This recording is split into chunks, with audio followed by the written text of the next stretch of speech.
presented by MRS Music। भैया हिट्टू machine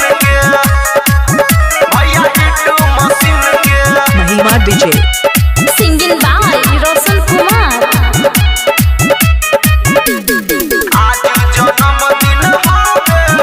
भैया हिट्टू machine के केक कटाई मिठाई बटाई सबके मिल के दे दो बधाई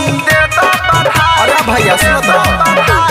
केक कटाई मिठाई बटाई सबके मिल के दे दो बधाई करत रही इंतजार हो एही शुभ दिन के करत रही इंतजार हो एही शुभ दिन के आज जन्मदिन हवे हो भैया हिट्टू मशीन के आज जन्मदिन हवे हो भैया हिट्टू मशीन के आज जन्मदिन हवे हो भैया हिट्टू मशीन के भैया हिट्टू मशीन के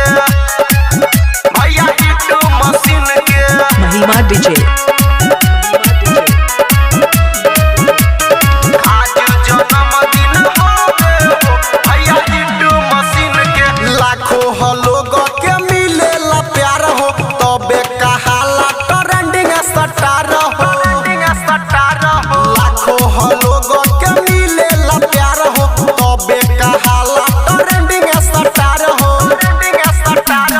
रखले पानी 15 मार्च के अंगूरी पर गिन के रखले पानी 15 मार्च के अंगूरी पर गिन के आज जन्मदिन हवे हो भैया हिट्टू मशीन के आज जन्मदिन हवे हो भैया हिट्टू मशीन के आज जन्मदिन हवे हो भैया हिट्टू मशीन के भैया हिट्टू मशीन के भैया हिट्टू मशीन के महिमा डीजे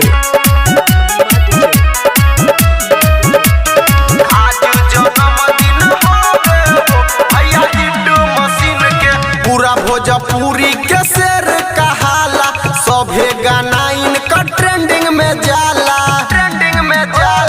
पूरा भोजपुरी के शेर कहाला सभे गाना इनका ट्रेंडिंग में जाला पार्टी होई बियर चली हो चिखाना नमकीन के पार्टी होई बियर चली हो चिखाना नमकीन के आज जन्मदिन हवे हो भैया हिट्टू मशीन के आज जन्मदिन हवे हो भैया हिट्टू मशीन के आज जन्मदिन हवे हो भैया हिट्टू मशीन के अरे happy birthday to you Khesari भैया।